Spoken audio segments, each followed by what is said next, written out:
administration prepared for? We've heard rumblings from the former president and his supporters about August and the inevitability of him being reinstated. Is this administration prepared to meet the challenge if, in fact, they press that issue in August? I mean, we've already seen an insurrection. What would this administration's actions be if that is pressed in August? The president is prepared to continue to govern and lead the United States of America, and of course, should there be an elevation and escalation, that is something we would certainly monitor and track as well. Go ahead, Jackie. On reconciliation, before the president made this statement yesterday, had there been any understanding between the president and the GOP senators who were negotiating that these two deals would come in tandem? Had the Republican senators expressed an understanding to the president that that would happen? Well, Jackie, I think the point I was trying to make earlier is that it's something the president stated publicly many times, and certainly he was consistent with that case made privately, as were our negotiating team, that he expected, anticipated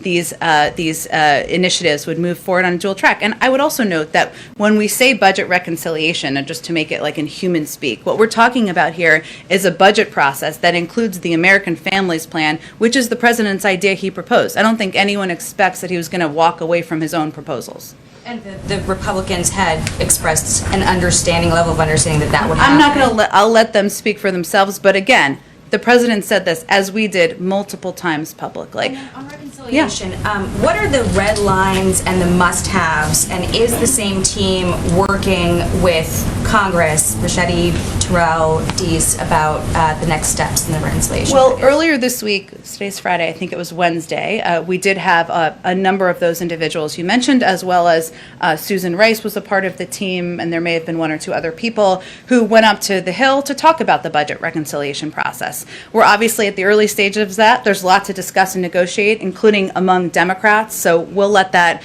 proceed in the coming weeks. And then with the DOJ suing Georgia, is this the beginning of more lawsuits against similar efforts in other states? Has the White House expressed any concern areas as they take on voting rights and initiatives like that? I'll let the Attorney General and the Department of Justice speak to that and what their plans are. They probably won't preview them, I would expect. But I think it's just a reflection of the fact that the president has conveyed his priority is using every lever at his disposal to protect the fundamental right of people in this country to vote. Jen, what's your timeline for these two pieces of legislation? I don't have a new timeline to predict for you here, Steve. Again, Speaker Pelosi has been doing this a while. I don't know that there's anyone better, and we're going to work with her, Leader Schumer, and others to make sure we get these bills signed into law. On the Afghanistan meeting, is the president going to talk about a negotiated political settlement? Is that still possible in Afghanistan? A political path forward is certainly one that we continue to support. We have a negotiator, as you well know, who is monitoring and closely engaged in that process, and so that is certainly ongoing and will be a part of the agenda. Go ahead. Yeah, thank you. On Afghanistan, in terms of SIV applicants, sure. The president said yesterday this would be a topic in the meeting today. Yeah. Can you provide clarity on what neutral locations these applicants will be moved towards, and then also, will that withdrawal include those who have already fled Afghanistan because of a fear of retaliation to places like Jordan or Egypt? Yeah, so let me give you information on where we are, and it's unfortunately not going to answer every single question. Some of this we're not going to be able to outline for security reasons, but we have identified a group of SIV applicants, special immigrant visa applicants, who have served as interpreters and translators, as well as other at-risk categories who have assisted us. They will be relocated to a location outside of Afghanistan before we complete our military drawdown by September in order to complete the visa application process. So they will do it from another location. The additional details of that I'm just not going to be able to speak to from here. Did you say a number, though, on I don't have a number to outline for you, and it's unlikely we will because we are going to, those are the categories that we are prioritizing. I'd also note that these are individuals who are already in the SIV pipeline, and so we'd undertake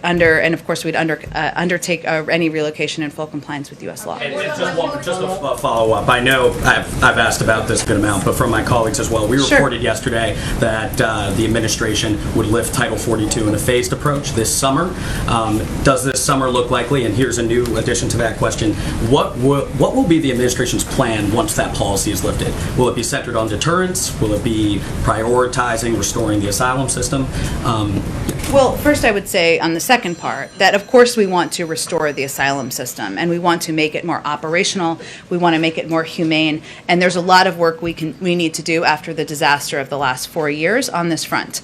In terms of the timeline of Title 42, I know I keep saying this to you, and I apologize, it's the same answer, but that is a decision that will be made by the CDC. I have nothing to preview for you in terms of the timeline. Go ahead, Karen, go ahead. Jen, Georgia Governor Brian Kemp today accused the president and his allies of weaponizing the Justice Department to undermine election integrity. What's the White House reaction to that?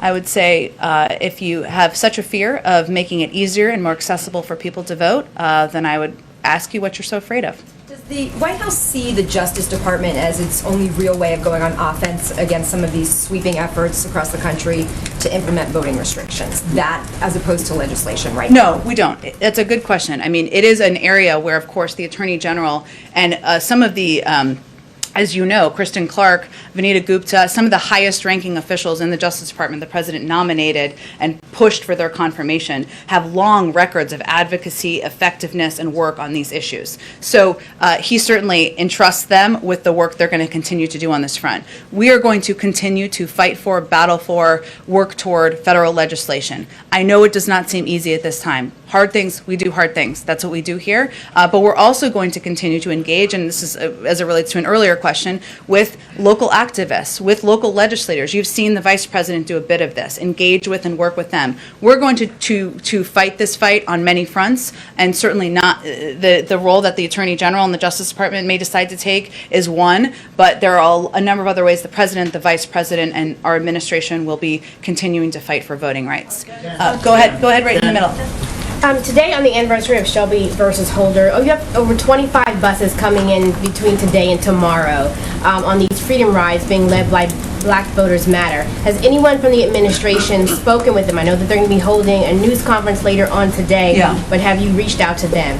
That's a great question. I'll have to talk to our outreach team and some other senior members of the team to see if they have been engaged directly with them. I don't know if they when it comes to the president trying to lower crime rate in the midst of this spike, there have been many reports showing that adding more money to police departments does not necessarily correlate with lowering crime. Why did the president decide to do that, or instead of attaching it within the order to having the police departments have some type of system where they have to do something in order to receive that type of money?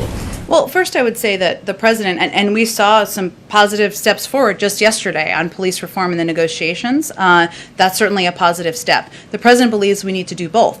And most people in most communities across the country where there's rising crime agree. And what the president announced just a couple of days ago was primarily a plan to reduce gun violence, which he feels is a big driver of violence across the country. But I would say community policing is something that we've seen as effective, building trust in communities, ensuring that that law enforcement are working on behalf of communities. That's what he was proposing funding to go towards. That is different than a step as it relates to the criminal justice system. If you're going to talk back about creating a police oversight commission? Well, I think a number of activists have conveyed that is not their preference for the path forward. They want to see this legislation move forward. We've seen some progress on that front, so that's where we're going to put the basket. We're going to put our eggs. Go ahead in the middle. Now that Vice President Harris is visiting the border as we speak, when will President Biden visit?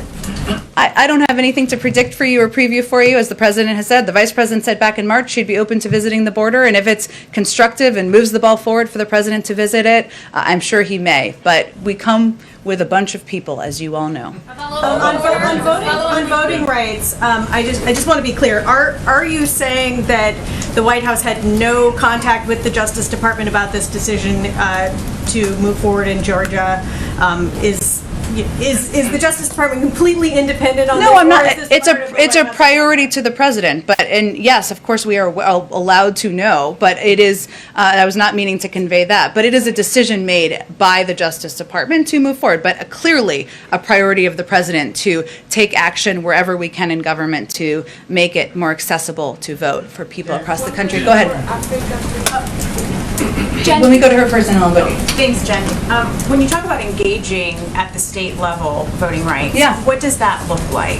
Aside from travel, how will the administration be scrutinizing new laws going into place? Well, you or saw the agencies? Department of Justice take an action today. That's an example. But you've also seen the Vice President meet with legislators and work and talk with them about the path forward and how we can work together to fight back against efforts to suppress the vote across the country. So those are two examples, but also engaging with activists. I will say there are a lot of people in this building who know a lot about how to engage, educate, empower people to know what their rights are. We want to work with states and local authorities to do exactly that, but the President will be talking about this more next week.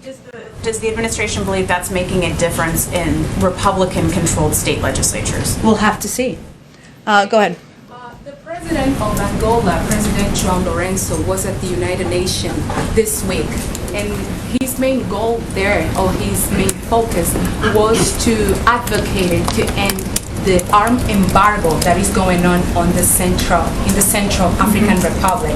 And President Lourenço is now the acting president of the International Conference on the Great Lake region.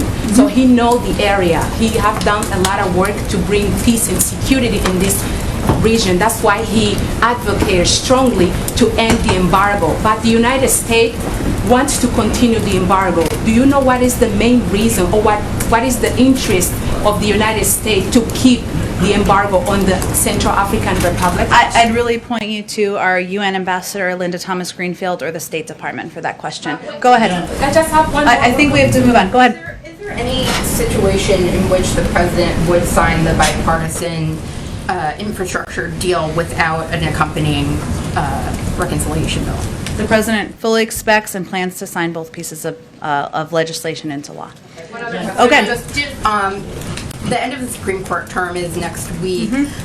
Does the president or the White House expect any retirements, and what would the message from the president be to a justice who might be thinking about hanging out the rope? It's a decision for them to make as an individual, and he would support whatever decision they make. Go ahead. President Biden met with financial regulators earlier this week. I'm wondering if there's any discussion about buy now, pay later companies, so like Klarna, Affirm, Afterpay. These are becoming very popular in the U.S. in retail transactions, and Europe recently made moves a few months back to regulate them. Is there anything you can tell me about that? You know, we provided a readout of the meeting and what the focus of the meeting which was to provide an update on the state of the financial markets, to talk about how they can work to make credit more accessible. I just don't have anything more to read out for you. You could certainly reach out to any of the regulators if they want to speak about anything they raised, but I don't have more of a readout from here. No discussion from the White House on that. I would point you to the regulators. I don't have any more to read out from here. Go ahead. Jen, the president is meeting shortly with President Ghani and Chairman Abdullah. They met yesterday with the Senate's minority leader. And after that meeting, he called for a reversal of course by this administration to avoid a Taliban takeover of Afghanistan, contending that'll give rise to renewed terrorism threats to the U.S. homeland. What is your response to Senator McConnell on that? I would first say it's important to take a step back and remember what we inherited. One, the lowest number of U.S. and partner forces in Afghanistan since the early days of the war. Two, an agreement between the United States and the Taliban to draw down all U.S. troops by May 1st, just 3 months after Inauguration Day, a very short timeline. And three, a military stalemate between the Taliban and Afghan forces. That's the hand we were dealt. The president made a decision, which is consistent with his view, that this was not a winnable war.